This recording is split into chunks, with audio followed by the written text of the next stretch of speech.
सैमसन एक इसराइली जिसे खुदा ने एक बड़े मकसद के लिए चुना था। एक ऐसा इंसान जो तन्हे तन्हा हजारों इंसानों को कत्ल कर देने की सलाहियत का मालिक था। उसके पास इतनी ताकत कहाँ से आई? उसकी ताकत का राज क्या था? लेकिन एक औरत की मोहब्बत ने उसे कैसे तबाह कर दिया। आज हम इस वीडियो में अब बनी इसराइल के सबसे ताकतवर तरीन शख्स सामसन के मुतालिक जानेंगे।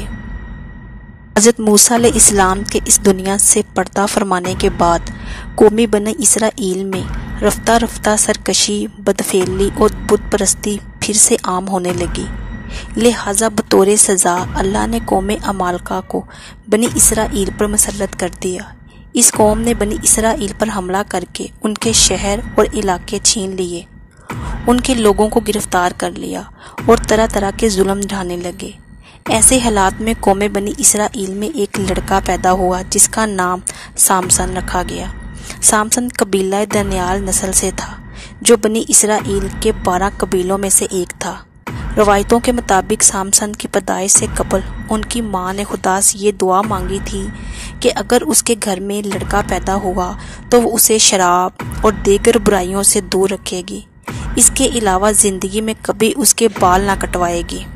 लिहाजा सामसन की पैदाइश के बाद कभी उसके बाल ना कटवाएगी। सामसन आहिस्ता आहिस्ता जब बड़ा हुआ तो दूसरे लड़कों की निस्बत जिस्मानी तौर पर बहुत ज़्यादा ताकतवर था। इतना ताकतवर कि एक मर्तबा जंगल से गुजरते हुए सामसन का सामना एक शेर से हो गया। सामसन ने उस शेर को बकरी के बच्चे की तरह चीर डाला। इस वाकया से खुदा सामसन को ये यकीन दिलाना चाहता था कि वो किसी बड़े मकसद के लिए चुना गया है। सामसन जान गया था कि उसकी गैर मामूली ताकत खुदा की तरफ से है। जब सामसन जवान हुआ तो उसे ख्वाहिश हुई कि वो कौम अमालका के शहर को देखे। लिहाजा उसने अपनी बस्ती को छोड़कर कौम अमालका के शहर देखने रवाना हुआ। वहाँ सामसन की मुलाकात तीनमा नामी एक लड़की से हुई। ये दोनों आपस में मोहब्बत करने लगे। अपने खानदानी झगड़ों के बावजूद इन दोनों ने एक होने का फैसला किया। लेकिन इस शादी के दौरान सामसन अपनी शादी में आए मेहमानों यानी कौम अमालका के चंद लोगों से एक शर्त हार बैठा। अब ये तय हुआ कि जब तक सामसन शर्त में हारी गई रकम यानी 3 कपड़ों के थान नहीं लुटा देगा, उसकी बीवी 3 माह कौम अमालका के पास ही रहेगी। लिहाजा सामसन मायूस होकर इस शहर से निकल गया। जब वो कुछ दूर गया तो उसे एक इसराइली काफिला नजर आया। उसने इस काफिले में मौजूद 30 आदमियों के माल और इसबाब को लूट लिया और शर्त में हारी गई रकम चुकाने वापस गया। लेकिन उस वक़्त 3 माह का बाप उसकी शादी किसी दूसरे शख्स से कर चुका था। गुस्से में आकर सामसन ने कौम अमालका के तमाम खेत जला डाले, जिसके बदले में अमालका के लोगों ने उसकी साबका बीवी और ससुर को मार डाला। इसके अलावा उन्होंने बनी इसराइल को मजबूर किया कि वो सामसन को उनके हवाले कर दे। बनी इसराइल ने अपनी जान बचाने के लिए सामसन को कौम अमालका के हवाले कर दिया। लेकिन जब कौम अमालका ने सामसन को पकड़ा तो सामसन ने अमालका के काबू में आने की बजाय महज एक गधे की हड्डी की मदद से उनके 1000 सिपाही मार डाले। सामसन के इस कारनामे ने बनी इसराइल में उसे खूब मकबूल बना दिया, यहाँ तक कि बनी इसराइल ने उसे अपना सरदार चुन लिया। दूसरी तरफ कौम अमालका में सामसन का खौफ इस तरह बैठ गया कि वो सामसन के मुकाबले में आने से कतराने लगे। उनकी गुलामी में रहने वाली कौम यानी बनी इसराइल सामसन के बुलबूते पर अमालका से जंग के ख्वाब देखने लगे। लिहाजा कौम अमालका की नींद उड़ गई और वो दिन रात सामसन के खिलाफ साजिशें करने लगे। कोई भी चाल कामयाब ना हुई तो उन्होंने अपनी कौम से दलाइला नामी एक औरत को चुना जो नहायत ही हसीन और खूबसूरत औरत थी। उसे सामसन के ताकत के राज जानने की जिम्मेदारी सौंपी गई। बदले में अमालका के तमाम सरदारों ने उसे 1100 चांदी के सिक्के देने का वादा किया। वो औरत सामसन से मिलने में कामयाब हो गई।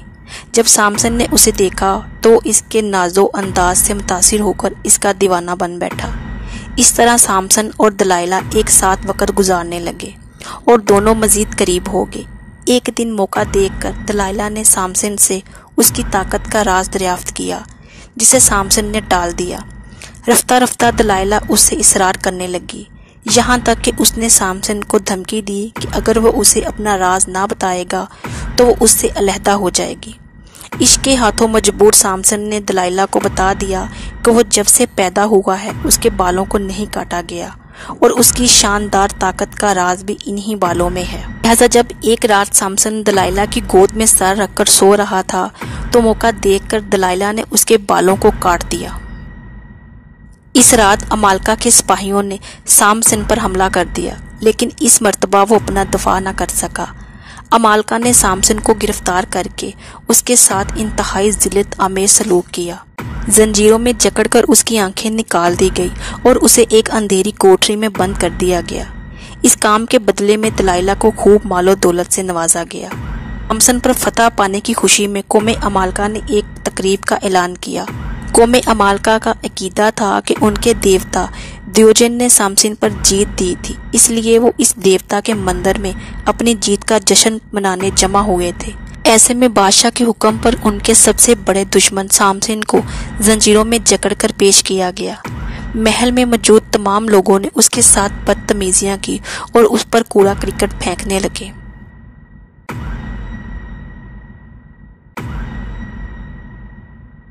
قوم عمالقہ فتح کے نشے میں چور اور عیاشیوں میں مصروف تھے۔ دوسری طرف سامسن نے اپنے گناہوں سے توبہ کی، وہ اللہ سے دوبارہ طاقت مل جانے کی دعا مانگ رہا تھا، لہٰذا اللہ نے اس کی سچی توبہ کو قبول کیا اور اچانک سامسن کی طاقت لوٹ آئی۔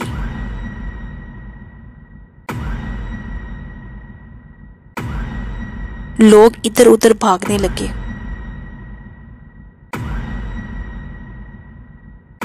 تھوڑی ہی دیر میں محل زمین بوس ہو چکا تھا۔ اس واقعہ میں عمالقہ کے 3000 لوگ مارے گئے۔ سامسن اور دلائلہ کا یہ تاریخی واقعہ عہد نامہ قدیم کے کتاب القضاء یعنی دا بک آف ججز میں تفصیل سے موجود ہے، جبکہ اسلامی مورخین مسلم کمال الدین نے اپنی کتاب حیات الحیوان نے اور احمد ابن ایوب نے تاریخیوں میں بھی ذکر کیا ہے۔ سامسن اہل کتاب کے لیے ایک عظیم الہام اور احترام کی کہانی ہے۔ وہ ایک خاص خدمت کو انجام دینے کے لیے پاک ٹھہرایا گیا تھا۔ خدا نے سامسن کو ایک خاص طاقت دی تھی، لیکن ساتھ ہی اسے خدا کی اطاعت کرنے کا حکم ملا تھا۔ لیکن سامسن عورتوں کے فطروں میں پڑ گیا تھا، لہٰذا خدا نے اس پر سے اپنی برکتیں ہٹا دی۔ شیطان بھی ہماری کمزوریوں کو جانتا ہے اور وہ سب سے پہلے انہی کمزوریوں پر حملہ کرتا ہے۔ اگر ہماری زندگی میں بھی ایسی کوئی کمزوری ہے جو ہمیں خدا سے دور کر رہی ہے تو ہمیں اس سے توبہ کرنی چاہیے اور اللہ سے اپنا تعلق مضبوط کرنا چاہیے۔ یہ کمزوری کسی بھی شکل میں ہو سکتی ہے، جن میں پیسہ، عورت، موبائل، ٹیلی ویژن، نشہ، گھمنڈ یا لالچ، اس طرح کی بہت سی چیزیں شامل ہیں۔ سامسن کی زندگی ہمارے لیے ایک سبق ہے کہ ہم اپنی کمزوریوں کے غلام نہ بنیں اور شیطان کو اپنی زندگی میں موقع نہ دیں۔